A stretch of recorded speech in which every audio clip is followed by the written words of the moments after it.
हरि ओम तत्सत्। लोकाभिरामं रणरङ्गधीरं राजीवनेत्रं रघुवंशनाथं कारुण्यरूपं करुणाकरं त्वं श्रीरामचन्द्रं शरणं प्रपद्ये। मनोजवं मारुततुल्यवेगं जितेन्द्रियं बुद्धिमतां वरिष्ठं वातात्मजं वानरयूथमुख्यं श्रीरामदूतं शरणं प्रपद्ये। श्री श्री सीतारामचंद्राय नमः। श्री रामदूताय नमः। श्री गुरुचरण कमलेभ्यो नमः। हिंदू महासभा की ओर से आज के इस अमृत वाणी कार्यक्रम में आप सभी दर्शकों का हम अभिवादन करते हैं। आप सबों का स्वागत। दर्शकगण, देखते देखते हमारे सनातन वैदिक परंपरा के अनुसार हम इस साल के अंतिम चरण में पहुंच गए।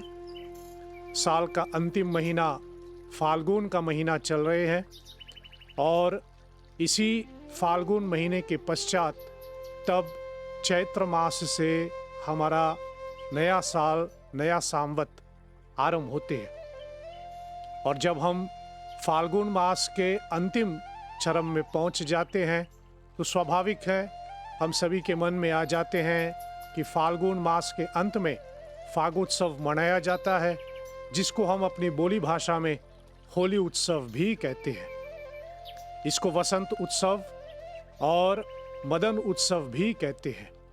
वसंत उत्सव इसलिए कहा गया क्योंकि यह वसंत ऋतु से संबंधित है और यह होली मनाने का जो तैयारी है वह वसंत पंचमी के दिन से आरंभ होते हैं।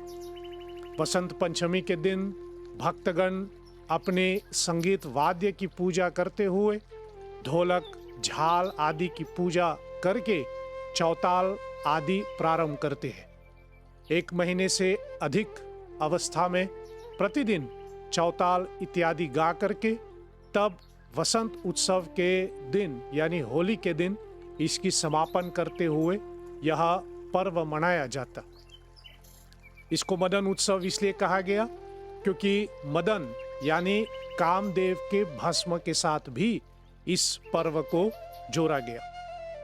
देखा जाए तो यह पर्व जो है होली, इसका एक सामाजिक, एक धार्मिक, एक वैज्ञानिक और एक पौराणिक कथाओं से भी इनका संबंध बताए गए हैं।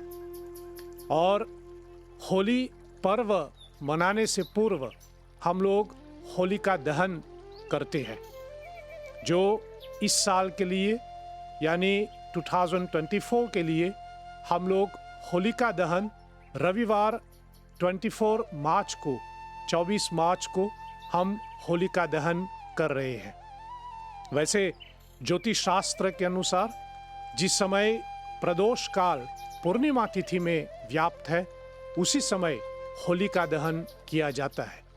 होलिका दहन दिन में नहीं कर सकते, यह शाम के समय को ही करना है, संध्या काल में प्रदोष काल जिसको हम कहते हैं। होलिका दहन जैसे समझ में आता है तो वो यह है कि अग्निदेव को प्रज्वलित करके, जैसे अपनी भोली भाषा में हम कहें आग प्रज्वलित करके उसमें होलिका का दहन करते हैं। इसके पीछे जो वैज्ञानिक कारण है वो यह है कि भारतवर्ष में इस समय भारत में वर्षा ऋतु लगभग समाप्त हो जाते हैं और वर्षा ऋतु के पश्चात पूरे वातावरण को पुनः शुद्ध करने हेतु तब यह होलिका दहन किया जाता है। जब अग्नि प्रज्वलित करते हैं उससे जो धुआं निकलता है तो उससे वातावरण शुद्ध हो जाते हैं। ऐसे अनेक से मच्छर, कीटाणु आदि की मृत्यु हो जाते हैं, यानी पूरे वातावरण को साफ कर देता है। इसलिए होलिका दहन का यह एक वैज्ञानिक प्रभाव भी पड़ता है।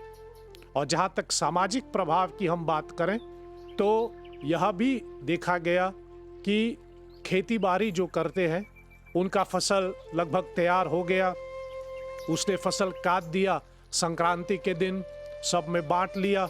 अब उसको हम अपने घरों में प्रयोग करने से पहले उन सारे अनाजों का लेकर के आहुति के रूप में हम अग्निदेव में प्रदान करते हैं। इसलिए होलिका दहन के दिन यज्ञ अनुष्ठान करने का विधान दिया गया है।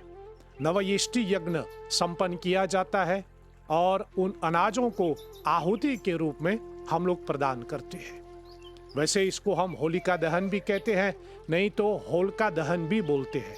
होलिका भुने हुए अन्न को कहा जाता है और जो कि हम होलिका यानी भुने हुए अन्न की आहुति देते हैं, इसलिए इनके नामकरण इसी के साथ हो गया कि इसको होलिका दहन भी कहते हैं। बाकी इसके साथ जो पौराणिक कथाएं जुड़े हुए हैं होलिका दहन का, एक सबसे प्रचलित कथा है महाराज हिरण्यकशिपु की बहन होलिका की, जिनको वरदान थी कि वो अग्नि में जलेंगे नहीं। और भक्त प्रहलाद के वध करने हेतु महाराज हिरण्यकशिपु अपनी बहन से आग्रह करते हैं कि वह प्रहलाद को लेकर के यज्ञ में बैठें, अग्नि में बैठें। मन में तो उनका ये था कि प्रहलाद जलेगा और होलिका बच जाएगी, परंतु इसका विपरीत हुआ। कथा बहुत प्रचलित है, आप सभी जानते हैं।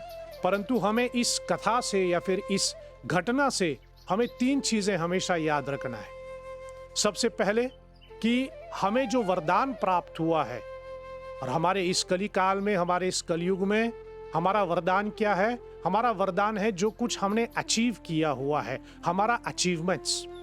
यदि हम अपनी अचीवमेंट्स का दुरुपयोग करें तो वो अचीवमेंट हम ही को हानि पहुंचाएगा।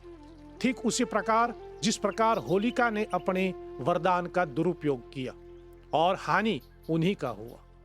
और दूसरी बात, इस पर्व से हमें यह स्मरण रखना चाहिए कि मनुष्य लाख कोशिश करें, आखिर में जीत सच्चाई की होती है, आखिर में जीत धर्म की होती है, अच्छाई की ही होती है। इसलिए हम लाख कोशिश करें, अंत में जैसे हम लोग कहते रहते हैं सत्यमेव जयते, आखिर में हमेशा सत्य की ही जीत होगी। और इस पर्व से, होलिका दहन से हमें यह भी सीख लेना चाहिए कि है कोई शक्ति जो हर परिस्थिति में हमारी रक्षा कर रहे हैं।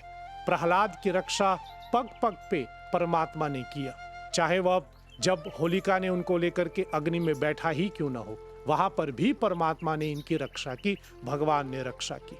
तो हमें सदैव यह विश्वास रखनी चाहिए कि है कोई ऐसा तत्व जो हमारी रक्षा करते रहते हैं। सो होली पर्व मनाने से पूर्व हम होलिका दहन करते हैं, जिसके अंतर्गत हम अपनी पुराने चीजों को भी इसमें दहन कर लेते हैं। यही इस पर्व का सामाजिक पहलू है। जैसे मैंने प्रारंभ में बताया, ये हमारे साल के अंत में हम लोग मना रहे हैं। और आप जानते ही हैं, हमारे यहाँ एक परंपरा होती है, जब साल के अंत होते हैं तो हम घर की सफाई आदि करते हैं और पुराने चीज़ें को निकालते हैं। और हमारे ऋषि मुनियों का कथन है कि इनको यहाँ वहाँ ना फेंके, इसलिए यहाँ वहाँ ना फेंकने के बजाय इनको अग्नि में प्रज्वलित करते हैं, अग्नि में उनको जला देते हैं। जैसे थोड़ी बोली भाषा में, लोक परंपरा में तो हम लोग ये भी कहते हैं को होलिका दहन के दिन पुराने पंचांग, पुराने कैलेंडर आदि जलाया जाता है, कारण कि उसके पश्चात ही हमारा नया कैलेंडर, नया पंचांग आरंभ होते हैं। सो होलिका दहन का यह एक सामाजिक पहलू भी है। और जहाँ तक हम अपनी धर्म की बात करें तो कहा गया कि होलिका दहन के दिन जो भी मनुष्य उसमें आहुति देते हैं, एक तो उनकी मनोकामनाएं तो पूर्ण होते ही है, साथ में जितने भी रोग, जितने भी कष्ट हैं, जितने भी परिवार में कलह आदि होते हैं, वह सब उसमें दहन किया जाता है। और हम लोग जैसे कहते हैं, पुराने बातों को हम लोग जला करके एक नए सिरे से, चैत्र मास से एक नया वर्ष हम लोग प्रारंभ करते हैं।